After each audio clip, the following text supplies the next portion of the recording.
Welcome to Behind the Mission, where we take a closer look at the duty bearers across the African continent, and we unpack the work that they lead on, as well as their vision to building the Africa that we want. Welcome to another episode of Behind the Mission.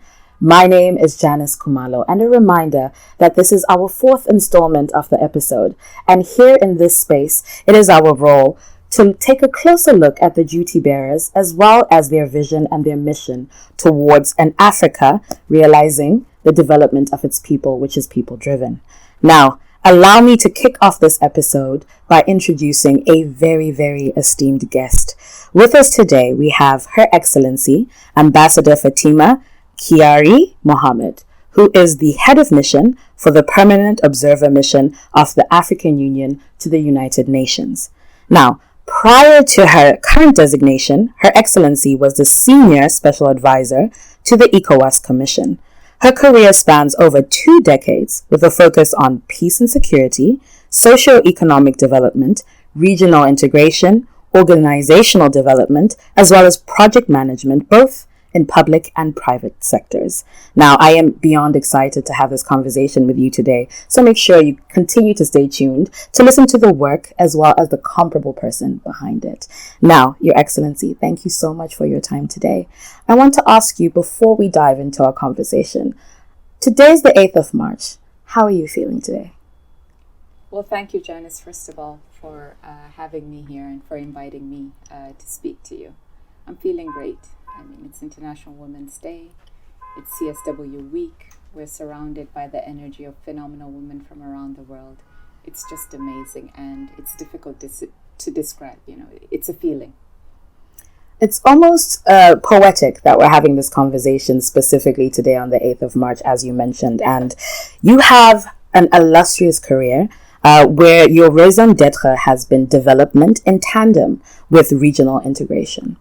Every year we commemorate International Women's Day on the 8th of March. Why would you say it's so significant to consistently celebrate women in this way?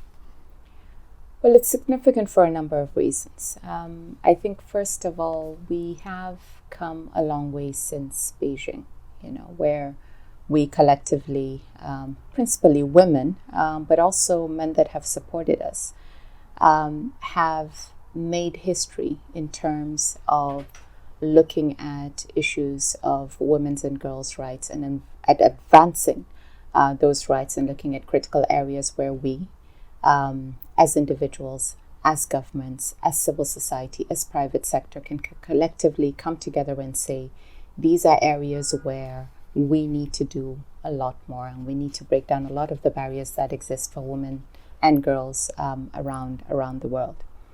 However, despite this significant, landmark decision that we took and the advancement that we've made, it seems that for every step forward we tend to take, in certain areas, we tend to take 2 steps backwards in other areas. And every year it is important for us to come back and look at the issues and the commitments that we've signed up to, and to reassess and reevaluate where we are and reaffirm those commitments. Without assessing what we've committed to do and without looking at some of the areas where we're falling backwards, we cannot really measure the progress that we've made. So for me, it is critical in terms of looking backward to see how far we've come, but also looking forward in terms of where we need to be. Are we there yet? Have we reached the objectives that we've set for ourselves? So it's not only about commemoration, it's not only about celebration, but it's also about reevaluating, reassessing, and also reaffirming our commitments. I love the fact that you said that it's important for us to assess the journey since where we've come from, moving on to the future. The word that jumps out to me is accountability, right? Accountability, and you're speaking about Beijing, and also to note that it has been 20 years since the Maputo Protocol. So what a better time than now for us to really look back and evaluate the work that we have done so far. Now, speaking to that specifically, the theme of this year focuses on digital innovation and technology for gender equality. Speaking specifically about this area, what would you say is the importance of celebrating women who focus on the area of innovation as well as technology? Well, I think it's a very important theme, and perhaps that was also maybe an important point that you've just made that I didn't mention earlier in terms of having annual themes and looking at areas where we can actually do more. And I think in terms of innovation and technology, it is definitely an area where we cannot underestimate the potential impact, the impact it has had, but also the potential impact on women's and girls' lives. And this kind of brings me to the whole issue of empowerment, but empowerment in the broader sense, right? Because very often when we speak about empowerment, we tend to think of it in the narrow sense, and it tends to be more towards kind of economic empowerment. But what does empowerment really mean? I don't think there's one definition. In the broader sense, it's more about having freedom and ensuring that that freedom is a freedom that gives you the right to choose, the right to respect and be respected, the right to have alternatives, right? And not to be fixed into a corner or a box because it is determined by somebody that feels that they are superior to you in whatever way. It's about equality, but it is also about equity and access, equal access. So with the digital economy, we've seen the potential, right? Where previously a woman in a rural area or in a rural community may not have had access to somebody across the world in terms of learning from each other, because there is a lot of learning to be done from each other. In terms of just promoting and telling our own stories, this is a fundamental part of what we talk about very often, especially in Africa, and the narratives that are linked to Africa, which very often tend to be very, very negative, unfortunately. It's about being able to provide and use technology and provide opportunities that come with that, to be able to say, these are the things that we need to do. These are the things that we are able to do. And these are the platforms that we're able to provide so that we can project some of the successes and the realities of some of the successes on the ground. So empowerment should be seen always in a broader sense, and it should also be defined by the individual. It's not something that should be given. It's more about avenues that are provided, and for the individual to be able to choose. You could have, there's, for example, power in education, right? It's critical. But I could choose to have a PhD today and choose to stay home with my kids. I have that choice. That is power. And I think that is what we're talking about when we talk about empowerment. And we can definitely leverage off of innovation and technology to ensure that women and girls, especially those that have been suppressed in many societies, can have the opportunities that they have the right to have. It's almost like you could anticipate the next question that I had for you, but I am so floored by the fact that you mentioned empowerment and its necessity for it to be broad, and that empowerment has to come with choice. The ability to say that, yes, women deserve access, but they also deserve a right to choose. Yes. I think I could put that on a t-shirt if I could. But more importantly, you started to speak a little bit about the importance of narratives as well as telling stories. And as I am a young woman myself and I work in the development space, I wonder what exactly we ascribe the importance of narratives and storytelling when it comes to women who specifically work in the spaces of innovation and technology. What is the importance of us ensuring that we hear their voices? I think the importance cannot be overemphasized. To be honest with you, in all the work that I do and with all those that I engage with, this has been my mantra. The importance of us telling our own stories, having our own narratives, and being able to tell the stories as we see them and as they actually happen. If you're not singing your own tune, somebody else is dictating the song, right? There's no harm in singing the tunes of others in harmony. But when somebody else is dictating it, it's their story that you're telling from their own perspective. There was an interesting video that I saw just yesterday, where you had two individuals arguing. And the professor comes into the class and puts a ball in front of them and asks them to stand on two sides of the table. One side of the ball was white, the other side of the ball was black. And they kept arguing about the color that they saw, and then he asked them to switch. And I think very often what happens is we do not, if we're not telling our own narratives, provide the opportunity for people to be able to switch and see things from our own perspectives. And without owning those narratives and telling things as we see them, we will always have this myopic perception of women, of Africa, of how others think they should be. I think one opportunity that we definitely have in terms of technology and innovation is that now we have these spaces, right, that are virtual, that allow people to be able to tell their own stories the way they see them. It's not as difficult as it used to be. The opportunities are there, and I think we really need to take advantage of them.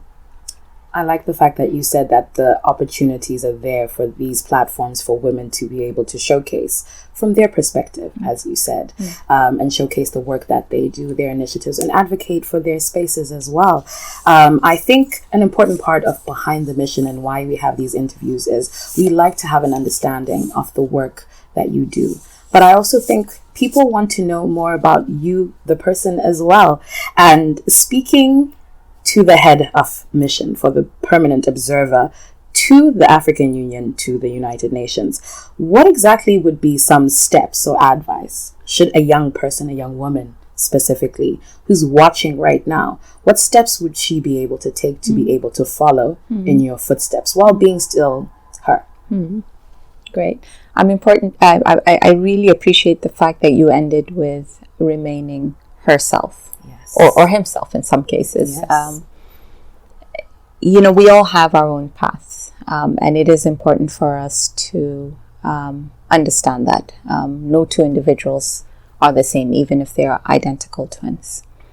But I think the most important thing, and I get this question pretty often, especially from young people. I talked earlier about the importance of education and the opportunities that education provides and the power that education provides. When you have a certain skill set, and when I talk about education, I don't necessarily mean in the traditional sense, it's more about knowledge, right? And having the capacity to be able to understand and be able to use those tools that you have acquired to be able to make the various choices that you can make. It gives you freedom, it gives you flexibility. And you get to a point where you actually choose the path that you foresee for yourself, right? You have to remain focused, you have to remain determined, but this also has to be accompanied with hard work. And as women, generally speaking, women and women of color, we have to work twice, if not thrice as hard as our other counterparts, and even more so in terms of the spaces that we occupy along with our male counterparts. My advice to young women, especially young African women and women of color, is that in whatever you do, make sure that you are always twice as prepared as the next person. Make sure you understand the issues, have the elements, be able to be clear and focused in terms of what you're doing. You need to be very deliberate in terms of where you see yourself going. But you also have to be open to opportunities, right? So when the wave takes you, you have the ability to ride it in such a way that allows you to determine how you want to move. If you set goals for yourself, stay focused in terms of the goals that you want to achieve, but also remain open to the various avenues that may come your way. When I started out my career, I knew I wanted to work within the area of development in the broader sense, in terms of helping people, especially working with vulnerable communities. And I, at one point in my career, while I was running my career, I decided to set up a nonprofit organization that works with grassroots people, because while you're working at the policy level, you realize very often that there are gaps between what we decide in terms of policy, how we implement, and how it impacts people on the ground.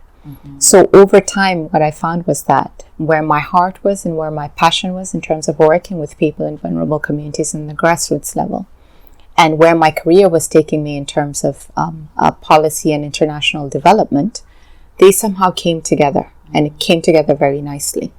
And when the opportunity to come to this space came up, it seemed like a perfect mix for me, because it allowed me to have the kind of platform that allows me to bring the voices of the people from the ground, grassroots, really seeing how people actually struggle, and merging it with policy and decision making, and being able to say, look, this is how we should be working in order to really achieve the goals that we set for ourselves, not only globally, but also on the continent, and how it can also translate nationally and down to the grassroots. And now you see more and more of decisions without it being conscious, but decisions and actions that are taken on the grassroots level that are actually translating to even impact policy. So it kind of works both ways. I like that you gave practical and tangible advice. You said, be deliberate, be open, and stay twice as ready. Yeah. And it really ties into a conversation that we were having earlier, and you were speaking about the importance of mentorship, which is something that I think you've already started to mention here. Could we go into that a little bit more? Because I see from the way that your face lights up when I even mention the word mentorship, that it's something that really means a lot to you. The importance of mentoring young women and girls, and how it's something that all the duty bearers who are working on the African continent should be deliberate about including in their programming and their work. Absolutely. No, I mean, you're absolutely right. With mentorship is right here for me. It's key because when you have for any woman, beyond the African continent, for any woman, as we grow in our careers, we all know the kind of challenges we face depending on the environment we operate in. And it makes it that much easier when you have another woman who has preceded you and who has somehow paved a path for you. And when I look at women that are older than me, the older generation, who had fewer mentors as they were growing in their careers, and I look at how much easier they've made it for us, but you don't even realize that they've made it easier for you until you face some of the challenges and you see the obstacles, and you're able to kind of scale the hurdles as you move along. There's a certain level of responsibility that comes in. As I get into this space, I have a responsibility not only to appreciate what was ahead of me, but also to turn around and look backward and look at the young women that are coming up behind me, young women and young men. Look behind me and ensure that whatever challenges and obstacles that were in my way should not be there for them as they come along. And with mentorship, one of the most beautiful things about it is that, when you have a certain level of experience, you have a certain level of wisdom. And wisdom is not something that you can teach. It can only come with experience.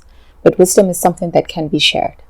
And just being able to share your wisdom with those that are coming up behind you helps them in terms of, because they may face similar obstacles, but at least they know, they will understand how to go around them, and maybe be able to do it even better than you have. So for me, really, more than anything, it is about appreciation for those that have preceded us, and for responsibility for those that are coming up behind us. It seems so synergetic that you mentioned that angle of mentorship, because as some of our viewers also know, we launched an initiative called the Wi-Fi Initiative. This is an initiative of the Deputy Chairperson of the African Union Commission, and it focuses on women and youth financial and economic inclusion. And within that is a framework or a methodology that is called the Stories of the Ladder. And the idea of the ladder is exactly what you're speaking to say that women, as well as young people, even men, are on different rungs of the ladder. And depending on where you are on, you should be able to ensure that the person below you is being deliberately pulled up by you. Right. If they want to be pulled up. If they want to be pulled up. Choice, as you mentioned, is very important. And the same is happening at the top of the ladder as well. So thank you so much for that analogy as well. And before we conclude this interview, which I do not want to conclude, but we have to, could you just give us in a very, very short 1 minute, just what your message is to any of the women who are listening currently for International Women's Day, and I should probably say International Women's Month, because we're celebrating all month long. I think my message would be that in anything you do, you need to remain focused yet flexible. You need to accompany that with a lot of discipline and hard work. And in everything you achieve, you have to understand that there is a greater power. So faith, for me, is a very important part of it.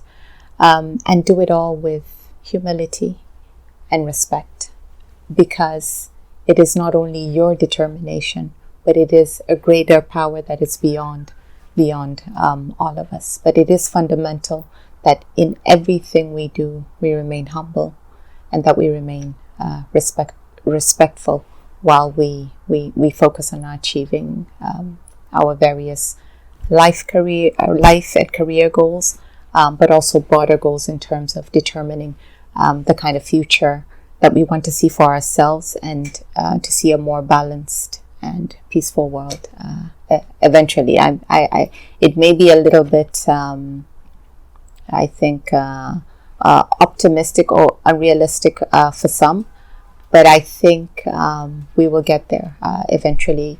In everything that we do, I think it is important to be hopeful, and to accompany that with faith and respect for all humankind.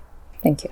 Thank you so much. And thank you so much for being here with us today, but more importantly, for your grace and for being present enough to have, for young people as well as young women, to have access to this information and to just your presence in general. Thank you. And on that note, thank you so much for tuning in to this installment of the Behind the Missions interviews. Stay tuned for our next, as per usual, over and out.